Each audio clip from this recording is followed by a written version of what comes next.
Bon, alors, accepté. Et puis, on va commencer. Alors, attendez, il y a des gens qui arrivent encore. Ok, voilà. Très bien. Ils sont dans le noir, il y en a donc.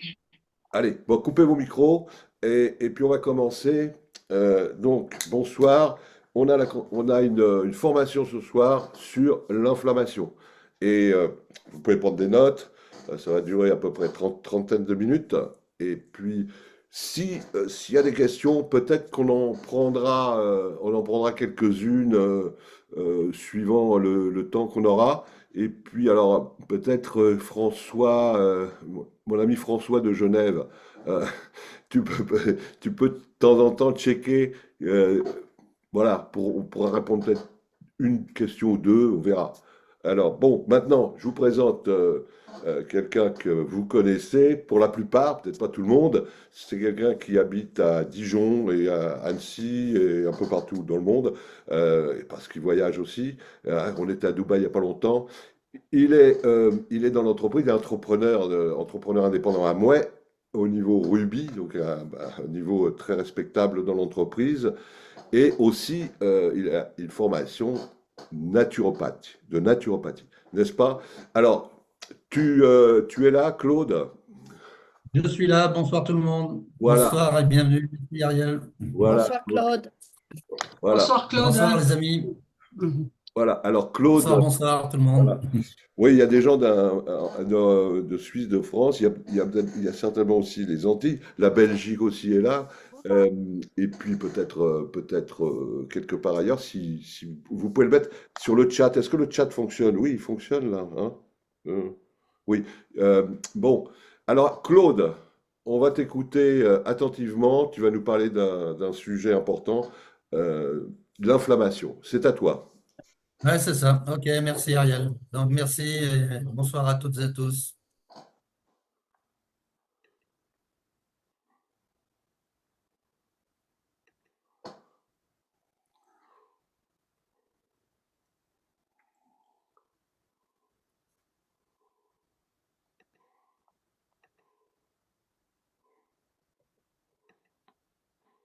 Alors vous allez me dire si vous voyez le diaporama. Hop. Vous le voyez apparaître le diaporama? C'est bon, les amis? Pour l'instant pas. Voilà. Ouais, maintenant oui. Je pense Maintenant que oui. oui. Maintenant, il vient d'arriver. OK. Oui, Ok, ça y est. Voilà, parfait. Ok, merci. Bien, donc, alors, mieux comprendre l'inflammation, comme l'a dit Ariel, effectivement, c'est un sujet qui est vaste, qui est complexe, mais que je vais essayer de le rendre facile pour tout le monde. Alors, bien sûr, toujours pareil, j'ai pas la prétention en une demi-heure de couvrir l'ensemble du sujet, mais on va quand même voir l'essentiel, et puis on va donner, bien sûr, surtout des pistes, en termes de solutions. Alors, tout d'abord, comment je vais harmoniser cette soirée? D'abord, c'est un phénomène complexe, comme je viens de le dire, bien sûr, et puis nous allons voir quels sont les différents leviers sur lesquels on peut jouer. Alors, on va voir ça en 5 points. On va voir d'abord c'est quoi l'inflammation, son rôle. On va voir ses conséquences sur la santé, comment la détecter, comment apprendre à la prévenir et à en guérir, et puis on fera une synthèse des principales solutions, quoi. Donc voilà comment je vais articuler la soirée. Alors, tout d'abord, il faut savoir que l'inflammation, d'abord, il y a aucune pathologie sans inflammation. Ça, il faut bien l'avoir en tête. Ça veut dire que toutes les pathologies démarrent par une inflammation. D'accord? Donc, qu'elle soit suite à une blessure, à une infection, ou que ça soit de l'inflammation chronique, systématiquement, effectivement, ça démarre. Une pathologie va démarrer par de l'inflammation. Donc, on comprend à quel point c'est important de combattre cette inflammation. D'accord? On parle souvent d'ailleurs de nos oméga 3, j'y viendrai tout à l'heure, mais c'est vrai que si je prends l'exemple des oméga 3, qui est un super anti-inflammatoire, forcément, celui qui prend des oméga 3 très régulièrement, eh bien, va un peu couper l'herbe sous le pied de toutes les pathologies. Donc ça, c'est quelque chose de très important. Alors, c'est une réaction de nos défenses immunitaires, bien sûr, hein, suite à une agression externe ou interne, hein, on va en parler. Le système immunitaire, c'est le chef d'orchestre du phénomène inflammatoire, hein, puisque c'est une réaction. On va effectivement faire agir nos globules blancs, hein, qui se baladent un peu partout, hein, qui patrouillent. Vous savez, hein, on parle souvent des leucocytes, hein, quand on fait des analyses sanguines. hein. Donc, on parle souvent des lymphocytes B, des lymphocytes T, on parle des cellules NK, du gène P53, etc. Bref, ces globules blancs, ils patrouillent et donc, effectivement, ils patrouillent un peu partout. Et donc, dès qu'ils voient qu'effectivement, il y a un élément pathogène quelque part, ou simplement dû à une mauvaise alimentation, on va en parler, l'inflammation chronique, eh bien, ils vont bien sûr agir. Donc, notre immunité, il faut savoir quand même elle va surtout se faire dans les intestins. Donc, on comprend pourquoi, quand on parle du microbiote, c'est important, hein, avec nos trois mousquetaires. Hein. Retenez ça, j'ai essayé de donner quelques éléments comme ça pour qu'on retienne facilement. Les trois mousquetaires de nos intestins, c'est quoi? C'est les cellules immunitaires, on vient d'en parler, l'imperméabilité, c'est-à-dire qu'il faut éviter absolument d'avoir les intestins poreux, et puis notre microbiote, c'est-à-dire nos bactéries. Il faut avoir un bon équilibre entre les bonnes bactéries et les mauvaises bactéries. C'est-à-dire qu'il faut que les bonnes bactéries prennent le dessus, bien sûr. Hein, donc ça, c'est quelque chose d'important. Et n'oublions pas non plus que 80% de notre sérotonine, elle est produite dans nos intestins, avec toutes les conséquences qu'il peut y avoir derrière. Donc on voit à quel point prendre soin de son alimentation et donc de son microbiote, ça va être quelque chose de très important par rapport à nos défenses immunitaires qui, elles, vont bien sûr agir en cas de pathologie, hein, en cas de problème. Donc on voit bien que c'est bien sûr nos défenses immunitaires qui sont à l'origine de cette inflammation, qui est tout à fait une réaction normale, hein, c'est une réaction normale du corps. Alors, cette infection, elle peut être externe, comme je l'ai dit tout à l'heure, ou interne. Alors, j'ai pris quelques exemples. Hein. Si par exemple vous faites des mouvements répétés, je rencontre pas mal de gens qui, en fonction de leur métier, ont des douleurs, souvent des tendinites, enfin, des problèmes comme ça, ou alors les gens se blessent, hein, à l'exercice d'un sport ou d'un métier.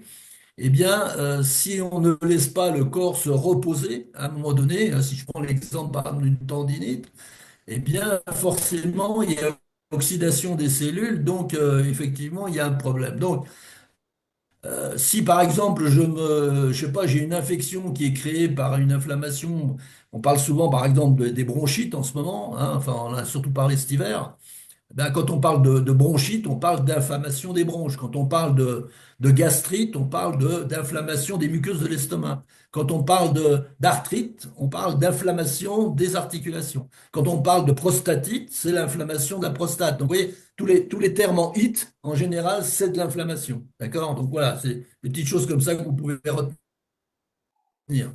Alors, elle sert à quoi? Ben, elle sert à protéger l'organisme, hein, dans un premier temps, bien sûr, à cerner l'ennemi, hein, puisqu'on détecte l'élément pathogène, on va le cerner, on va l'éliminer, on va le phagocyter en quelque sorte. Hein. Vous savez que ça, c'est le rôle de nos globules blancs. Hein. On parle de phagocyter, hein, les éléments pathogènes. On va nettoyer tout ça, puis on va régénérer, sachant que la régénération va surtout se faire, la réparation va surtout se faire la nuit. Donc on comprend à quel point le repos et le sommeil va être quelque chose de vraiment primordial. On va en parler tout à l'heure. Donc en gros, on va lutter contre les poisons, les substances toxiques. Hein. On va forcément aborder des sujets comme les métaux lourds, les pesticides, etc. On va soigner les blessures, on va éliminer les éléments pathogènes, voire même les cellules cancéreuses. Hein. Vous savez que on a des cellules cancéreuses pratiquement tous les jours, hein, en nous, suite justement à la fameuse division cellulaire, au renouvellement cellulaire. Dans la grande majorité des cas, ça se passe toujours très bien. Et puis, il y a quelques loupés. Bien, si on a de bonnes défenses immunitaires, eh bien, on a ce qu'il faut pour nettoyer, corriger, etc. Donc ça, c'est quelque chose de très important. Donc il faut se dire, notez bien la dernière phrase, il faut se dire qu'il n'y a pas de maladie s'il n'y a pas d'inflammation. D'accord? Donc ça, c'est quelque chose de très, très important. Et donc, on comprend à quel point, pourquoi c'est important de combattre cette inflammation. Alors, il y a deux types d'inflammation. Ça, c'est les deux grandes familles. Soit aiguë, hein, quand il y a par exemple une chaleur, tuméfaction, rougeur, douleur, c'est ce qu'on appelle l'inflammation aiguë. Et puis il y en a une qui est beaucoup plus sournoise, c'est ce qu'on appelle l'inflammation systémique, hein, chronique de bas grade, qui souvent d'ailleurs est souvent d'ailleurs inaperçue même aux examens sanguins. Hein. Au cœur de toutes les maladies, elle favorise, elle amplifie les pathologies cardiovasculaires, les diabètes, les maladies auto-immunes, toutes les maladies neurodégénératives, les cancers, les dépressions, etc. Donc on voit bien sûr que s'il y en a une qui se manifeste et qui crée une douleur immédiate, c'est effectivement l'inflammation aiguë. On peut prendre par exemple le cas d'un abcès, on va en parler, hein. Si par exemple j'ai un abcès, forcément j'ai une chaleur, j'ai une tuméfaction, j'ai une rougeur, j'ai une inflammation, j'ai une douleur, voilà. Hein, par exemple, si j'ai une abcès à une dent, par exemple, hein, c'est un bon exemple, voilà. Mais il y en a une qui est beaucoup plus dangereuse, c'est effectivement l'inflammation chronique qui est sournoise, qui elle ne se voit pas forcément, mais qui nous détruit tous les jours. Et on va en parler, d'accord? Donc voilà, j'ai pris ces deux exemples-là de l'abcès et puis surtout l'inflammation systémique, hein, qui, je le rappelle, est souvent beaucoup plus grave, bien sûr, hein, puisqu'effectivement, elle va entraîner tout un tas de pathologies graves. Alors, voyons ensemble quelles sont ces pathologies. Les maladies cardiovasculaires, eh bien, elles prennent naissance dans l'inflammation chronique, l'obésité, la prise de poids, le diabète, tout ce qui est syndrome métaboliques comme le foie gras, etc. D'accord? Donc attention à ça, hein. Je répète encore une fois que le foie gras, c'est pas forcément en mangeant du gras, hein. C'est surtout en mangeant du sucre, hein. Faites attention au sucré, hein. Et il y a, surtout en prenant de l'âge, il y a beaucoup de gens qui mangent de plus en plus sucré. Faites attention au sucre. Le sucre, c'est pas un ami, le sucre, hein. Ça fait peut-être plaisir ça fait peut-être plaisir au palais, mais au niveau santé, le sucre, c'est terrible, hein. Particulier pour l'inflammation, justement. Le cancer, bien sûr, tous les cancers voient leur naissance aussi sur des phénomènes inflammatoires. Les maladies neurodégénératives, bien sûr, toutes les fameuses maladies Parkinson, Alzheimer, etc. L'asthme, la dépression, tout ça, les fibromyalgies, il y en a de plus en plus. Je rencontre pas mal de gens qui souffrent de fibromyalgie. Toutes les maladies auto-immunes qu'on peut créer. Les maladies auto-immunes, elles prennent toujours naissance au niveau des intestins et du microbiote, hein. Donc pensez-y ça. Si vous avez de bons intestins, une bonne balance au niveau des bonnes bactéries, hein, eh bien, si vous êtes en eubiose, comme dirait l'autre, eh bien, vous n'aurez jamais de problème de maladie auto-immune, hein. Donc il faut vraiment soigner les intestins. Donc d'où manger des prébiotiques, soutenir ces bactéries avec des probiotiques, etc. Les allergies aussi, bien sûr, hein, et toutes les allergies qu'on peut imaginer, hein. Et puis tout ce qui est neuroinflammation, etc. Et en plus, l'inflammation, ça crée aussi une inhibition de la fonction des mitochondries. Alors, quand on connaît l'importance du fonctionnement de notre corps, de nos organes, grâce à nos mitochondries qui créent ces fameux ATP, cette énergie cellulaire, on comprend à quel point il faut combattre cette inflammation. D'accord? Donc, voilà quelques pathologies les plus importantes, les plus connues. Je pense qu'on connaît, soit elles vous touchent personnellement, soit elles touchent des gens autour de vous, mais je pense qu'on a tous été confrontés à ça. Donc, on comprend à quel point l'inflammation, c'est quelque chose de très important. Alors, le mode de vie, aujourd'hui, ce qu'on peut dire, c'est pas moi qui le dis, hein, c'est les scientifiques. En France, on a une alimentation inflammatoire. Alors, ça, c'est le premier constat, c'est qu'on a des pics d'inflammation qui surviennent toujours dans les heures qui suivent les repas. Si on fait une prise de sang avant le repas et après le repas, on constate que les marqueurs de l'inflammation, je pense en particulier à la CRP, qui est la plus connue, mais aussi tous les interleukines, etc., qu'on peut effectivement aussi mesuré, eh bien, on va s'apercevoir qu'effectivement, il y a systématiquement de l'inflammation après un repas. Alors, j'ai pris quelques exemples. Après le petit déjeuner, si le petit déjeuner, c'est des croissants au pain au chocolat, avec du beurre, de la confiture, etc., il y a inflammation. Si à midi, c'est une viande grillée avec des frites, etc., il y a de grandes chances qu'il y ait de l'inflammation derrière. Donc, on a de l'inflammation qui grimpe et qui ne descend pas assez par rapport au repas suivant. Vous voyez, c'est pour ça on est ce qu'on appelle en inflammation chronique. C'est-à-dire que si on mange pas très bien, si on mange beaucoup sucré ou des viandes grillées, des fritures, des choses comme ça, ou beaucoup de sucre, eh bien systématiquement j'ai de l'inflammation et elle devient chronique parce que ça n'a pas le temps de se résorber jusqu'au repas suivant. Vous voyez, donc c'est pour ça d'ailleurs que souvent on parle de jeûne et on dit que le jeûne ou des jeûnes intermittents, au moins des jeûnes intermittents, ça peut être quelque chose de très bénéfique parce qu'effectivement ça permet de diminuer aussi l'inflammation chronique. La raison pour laquelle le repas du soir, et ça j'insiste là-dessus, que le repas du soir doit être pris le plus tôt possible. Puisqu'effectivement, comme on répare la nuit, hein, c'est la nuit, le sommeil qui va surtout réparer, régénérer, eh bien, vous savez qu'on en parle assez souvent dans les formations, si vous mangez tard le soir, le cerveau, au lieu de s'occuper de la réparation, il va s'occuper de la digestion. Donc on voit à quel point, je pense en particulier quand on sort le soir, si vous allez au restaurant, il vaut mieux aller au restaurant le midi que d'aller au restaurant le soir. Parce que souvent, quand on va au restaurant le soir, surtout si c'est un samedi soir, on sort. bah, en général, à 22 heures, on est encore en train de manger, quoi. Vous voyez, donc ça, c'est pas bon du tout, hein. Donc voilà, pensez-y, hein, si vous devez choisir, hein, si vous devez faire un choix entre le repas à midi dans un restaurant ou le soir, il vaut mieux faire un repas à midi que de refaire un repas au restaurant le soir.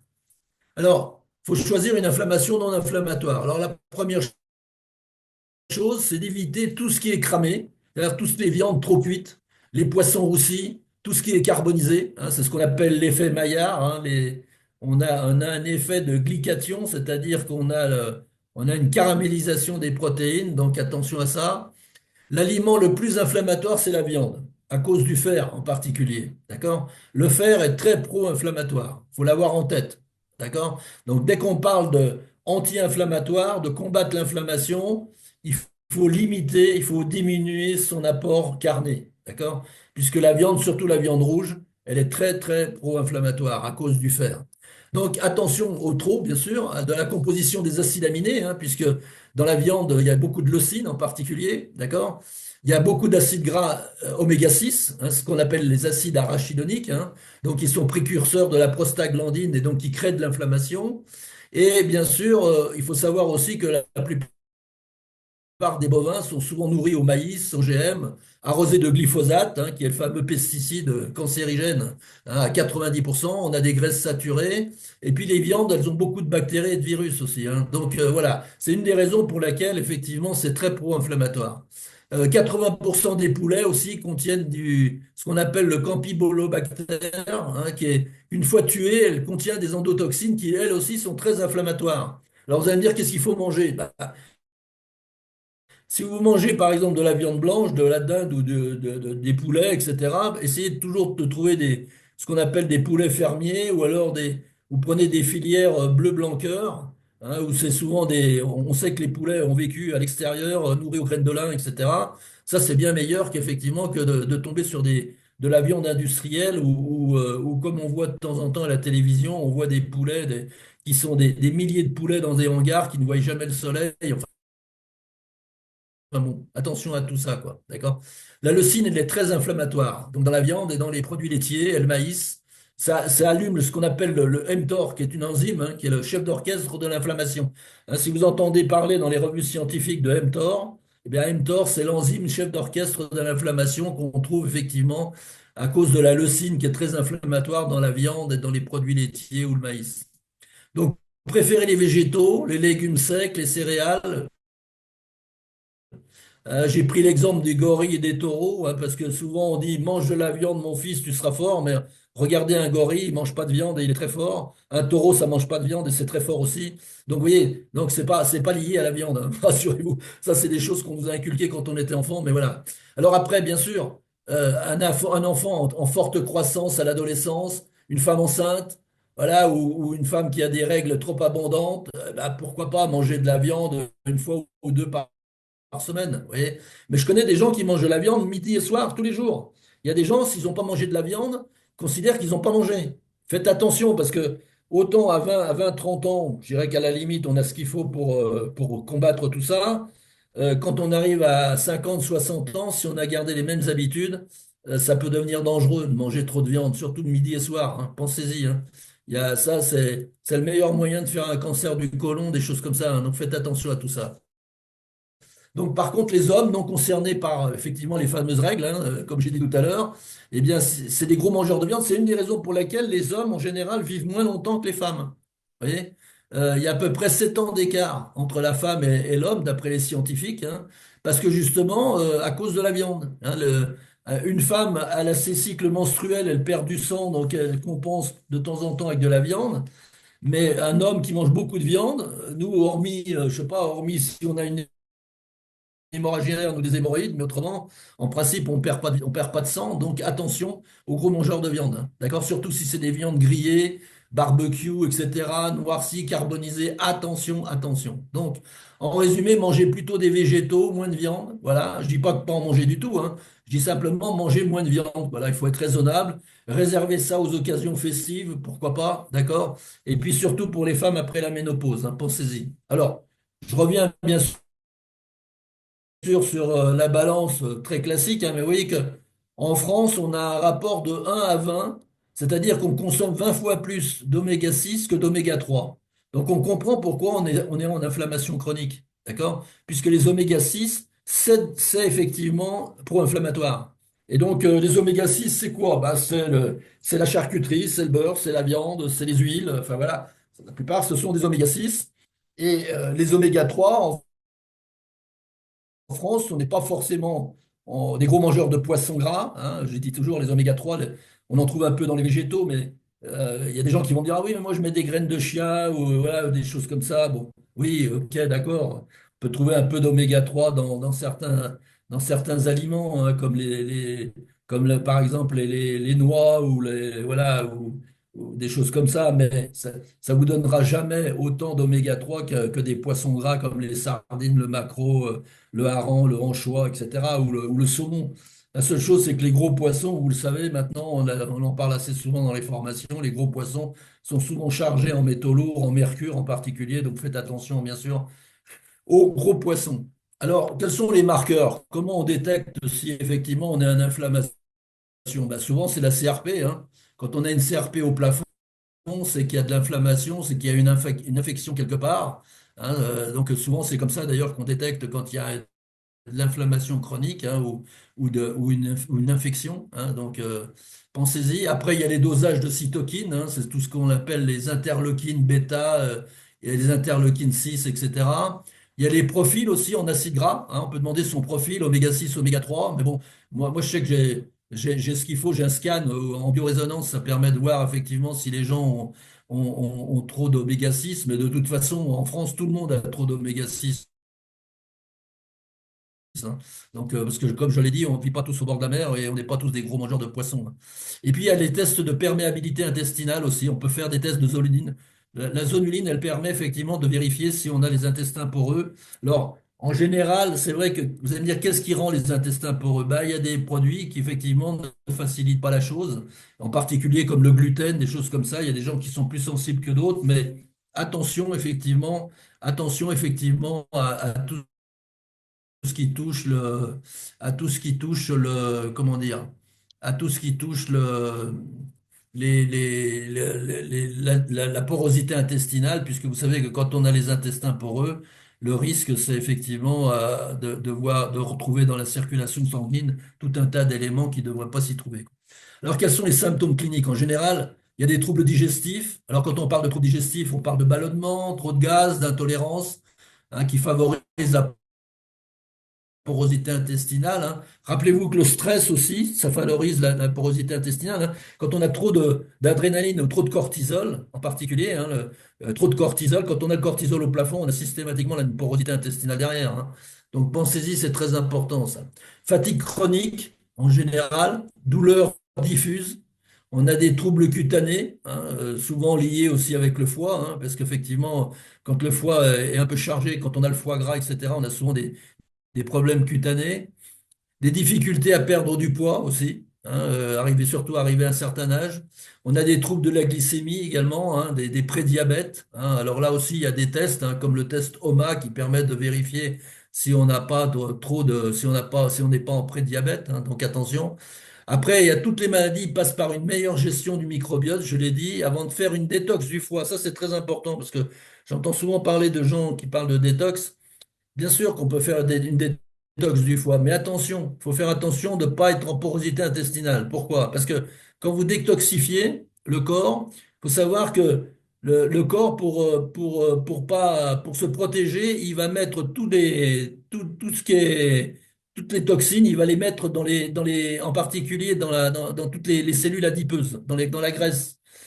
Donc, si d'un seul coup vous faites une détox générale, vous allez libérer toutes ces substances. Et si vous avez une porosité intestinale, vous allez retrouver ça dans la circulation sanguine. Donc, avant de faire une détox, il faut vraiment vérifier que vous ne soyez pas en porosité intestinale. Ça, c'est un point aussi très important. D'accord? Donc, apprendre à prévenir et guérir. Donc, l'origine de l'inflammation, bien sûr, attention aux dents, hein, la santé dentaire, il faut faire très attention à notre microbiote buccal, d'accord? Le modèle occidental avec beaucoup de sucre, hein, comme je l'ai dit, de gras saturés, de produits transformés, de pesticides, hein, c'est pour ça que je dis toujours, allez vers le bio, au moins pour les fruits et les légumes. les viandes carbonisées avec l'effet Maillard, on vient d'en parler, le stress, attention, à la mauvaise gestion des émotions, la mauvaise respiration, le manque de sommeil, la sédentarité. Vous savez que le sport, c'est important, hein, ça permet d'éliminer aussi des toxines, en plus de faire circuler notre système lymphatique et donc d'avoir un bon système immunitaire. Hein, l'avoir une activité physique, c'est important. Une bonne gestion de tous ces sujets va permettre de moduler l'inflammation. D'accord? Donc pensez-y. J'ai pas le temps de développer les sujets, hein, que ce soit le stress, l'émotion, ou la respiration, etc. Mais enfin, on en parle assez souvent dans les formations. On parle de cohérence cardiaque, on parle de faire des massages, comme par exemple les fascias pour la gestion émotionnelle. On peut parler effectivement de tout ce qu'on peut faire, méditation, yoga, etc. Randonnée, écouter de la musique, lire un bon bouquin ou autre pour le stress, etc. Enfin, il faut trouver des palliatifs. Alors, je suis amené à parler du système nerveux parce que dans le système nerveux, il y a un nerf, en particulier ce qu'on appelle le nerf vague. Vous avez souvent entendu parler du nerf vagal. Le nerf vague qui va jouer un rôle très important. Il a un rôle majeur dans la régulation de l'état inflammatoire. C'est pour ça que je vous dis deux mots sur le système nerveux. Vous savez qu'il y a le système nerveux central, hein, qui parle de l'encéphale et de la moelle épinière, hein. C'est ce qui permet la perception, les mouvements, la sensation, la pensée, la parole, la mémoire. Ça, c'est ce qu'on appelle le système nerveux central. On a le système nerveux périphérique. Ça, c'est les ganglions et tous les nerfs qu'on a dans le corps qui font remonter l'information, bien sûr. Et puis, on a le système nerveux autonome, hein, puisque vous savez que quand on respire, ça se fait automatiquement. La digestion se fait automatiquement. La fréquence cardiaque, elle se fait automatiquement. Donc, tout ça, c'est le système autonome. Dit aussi système végétatif avec le sympathique et le parasympathique. Et je dis toujours que le sympathique, on en a besoin parce que quand vous êtes en danger, eh bien, c'est ce qui va vous donner le boost, l'adrénaline, le cortisol, etc. Mais le parasympathique, vous en avez absolument besoin pour guérir. C'est au contraire ce qui va vous rendre cool, détendu, reposé. D'accord? Et donc là, je suis amené à parler du nerf vague qui, lui, effectivement, communique avec le cerveau. Et contrairement à ce qu'on pourrait penser, c'est pas le cerveau qui contrôle le nerf vague, c'est les informations du nerf vague qui vont au cerveau. D'accord? C'est pour ça qu'on dit que ce n'est pas notre tête qui décide, mais notre corps. Si vous soignez votre microbiote, hein, puisque ça part des intestins, vous savez qu'on a beaucoup de neurones dans les intestins, hein, puisqu'on parle souvent du deuxième cerveau, si on soigne son microbiote, on gère correctement sa respiration, on gère tout ça et on a un contrôle de notre état inflammatoire. Et si l'état inflammatoire est correct, ben, par le nerf vague, ça monte au cerveau, le cerveau il est content parce qu'il se dit ok, tout va bien. D'accord? Donc on voit qu'il faut tonifier son nerf vague. Alors vous allez me dire comment on peut tonifier son nerf vague? On peut le faire par les mouvements. Alors, il y a des mouvements, hein, je sais pas, vous voyez, on fait bouger, hein, on peut faire des mouvements de ce type-là, des mouvements avec la tête, etc. Tout ça pour stimuler le nerf vague. Le chant aussi, hein, les gens qui sont dans des chorales, des choses comme ça stimule le nerf vague. Les gargarismes aussi, on peut faire des gargarismes, la respiration, comme par exemple la cohérence cardiaque, etc. Ça stimule le nerf vague. Puis il y a aussi les massages, hein, ce qu'on appelle la fasciathérapie, hein. Vous savez que les fascias, c'est tous les tissus conjonctifs, hein, qui un peu comme une toile d'araignée qui enveloppe tous nos organes du corps, hein. Et donc, on peut aussi puisqu'ils absorbent tous les chocs émotionnels, ces fameux fascias. Et là aussi, on peut faire effectivement des massages particuliers pour faire circuler tout ça, hein, dans ce qu'on appelle les liquides qui remontent tout ça au cerveau. Alors, qu'est-ce qu'on peut faire d'autre? Bah, par exemple, on peut faire 1 heure de forêt. On sait que quand on se balade, quand on fait des randonnées ou quand on va se balader en forêt, eh bien, il y a moins de cytokines, c'est reconnu scientifiquement.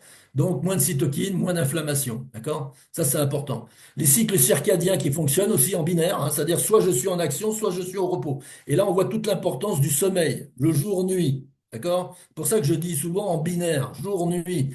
La nuit, on est fait pour se reposer, on n'est pas fait pour travailler. C'est pour ça que les gens qui travaillent la nuit, je dis toujours aux gens, faites-le temporairement si c'est pour une histoire financière ou autre, mais ne faites pas ça toute votre vie parce que, ou alors, il faut vraiment beaucoup vous protéger, hein, parce qu'effectivement, les gens qui travaillent la nuit, ben forcément, ils réparent pas de la même façon, quoi. Hein, même s'ils dorment la journée, vous savez au niveau de la mélatonine, entre la sécrétion de la mélatonine la nuit et le jour, il y a un coefficient énorme. Hein, donc ça, c'est très important. Après, il y a l'importance, bien sûr, des antioxydants, comme les vitamines A, E, C, D, B, K. Hein, ces vitamines-là, elles vont jouer un rôle très, très important, bien sûr, également, hein, en tant qu'antioxydants, hein, pour combattre aussi l'inflammation. Le magnésium, bien sûr, puisqu'on va jouer sur le stress, le zinc et le sélénium également, bien sûr. Sélénium, vous savez qu'en plus d'être un puissant antioxydant, ça va jouer son rôle de chélateur des métaux lourds. Le zinc, on sait que c'est important pour le renouvellement cellulaire, hein, donc au niveau de l'ADN. Et puis, bien sûr, pour tout ce qui est cicatrisation, etc. Les antioxydants, sur tout ce qui est caroténoïdes, les flavonoïdes, tout ça, c'est important. C'est pour ça que quand je me prends des produits bio, eh bien, pour se défendre contre les parasites ou contre les aléas climatiques, les produits bio vont sécréter tout un tas de flavonoïdes, etc., que nous, en mangeant des produits bio, on va bien sûr en profiter. D'accord? Les acides gras, comme je viens de dire, les oméga 3, donc là, on en vient d'en parler, je ne vais pas le répéter.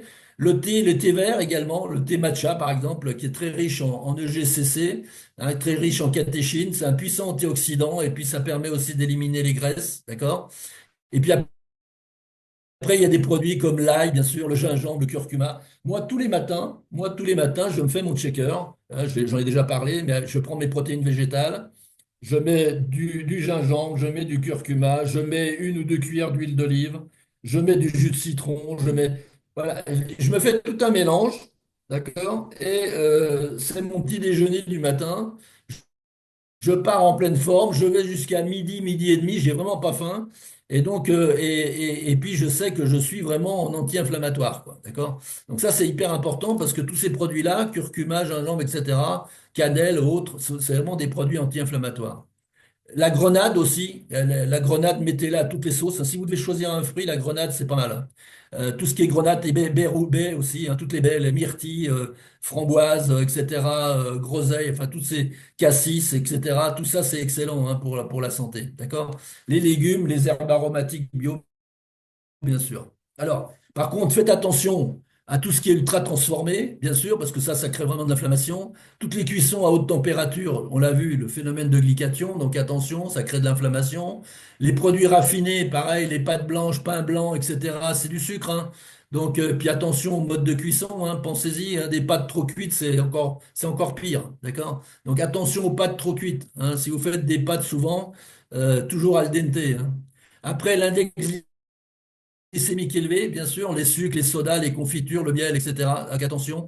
Les toxiques, bien sûr, la qualité des aliments, de l'eau, bien sûr, qu'on boit. Alors là, bien sûr, je suis amené à parler de l'e-spring, mais l'eau qu'on boit est très importante, bien sûr. On savait que 70-75% de notre corps, c'est de l'eau. Donc vous imaginez bien qu'il faut qu'elle soit de qualité. Les types de cuisson, éviter trop souvent les barbecues, les micro-ondes, des choses comme ça. Je dis souvent micro-ondes, si c'est pour réchauffer, oui, mais autrement, attention, ne faites pas la cuisine au micro-ondes, hein, parce que c'est très mauvais, ça inverse les polarités, ça crée des radicaux libres. Les toxines alimentaires, attention aux métaux lourds et aux pesticides, il y a beaucoup de gens qui ont des métaux lourds, du plomb, du mercure, de l'arsenic, du cadmium, donc faites attention à ça, hein, cherchez pourquoi, faites attention, faut chasser les métaux lourds, hein, au maximum. Donc après, les pesticides, le meilleur moyen, c'est de manger du bio.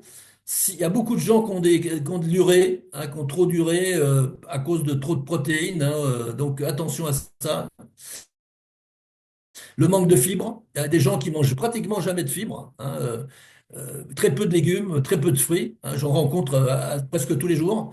Bah, c'est pas étonnant qu'ils aient des problèmes de microbiote, hein. Donc attention à ça, ça crée des carences, bien sûr. Et puis les mauvaises combinaisons alimentaires aussi, c'est pas bon, hein. Les mauvaises combinaisons, par exemple, manger des pâtes avec de la viande, c'est pas bon du tout. Vous voyez. Les féculents avec la viande, avec les protéines, c'est pas bon, hein. Il vaut mieux manger que des protéines ou que des féculents, mais pas les deux en même temps. Vous voyez, il y a des choses comme ça qui font des mauvaises combinaisons. Et puis, bien sûr, l'équilibre acido-basique. Il y a beaucoup, beaucoup de gens qui ont de l'acidité dans le corps. C'est une des raisons pour laquelle, effectivement, ils ont des problèmes souvent articulaires, etc. Ainsi, si vous soignez l'acidité, si vous diminuez le sucre et vous soignez l'acidité, il y a plein de problèmes articulaires qui vont disparaître. Il y a plein de douleurs qui vont disparaître. Donc ça aussi, c'est très important. Donc attention aux produits laitiers de la vache, par exemple, on en parle assez souvent.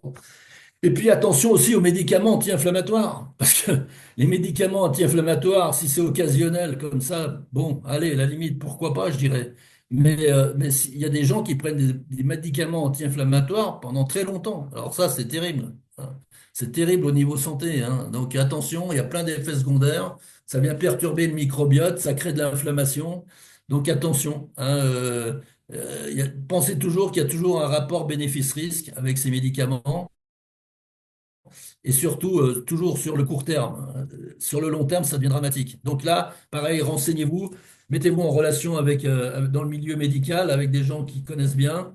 Hein, vous pouvez m'appeler si vous voulez des conseils, mais en tout cas, tout ça, c'est important parce que attention aux médicaments, à certains médicaments. Hein, alors, vous allez me dire, bien sûr, parfois c'est obligatoire ou quelqu'un va me dire, bah oui, mais mon médecin m'a dit que.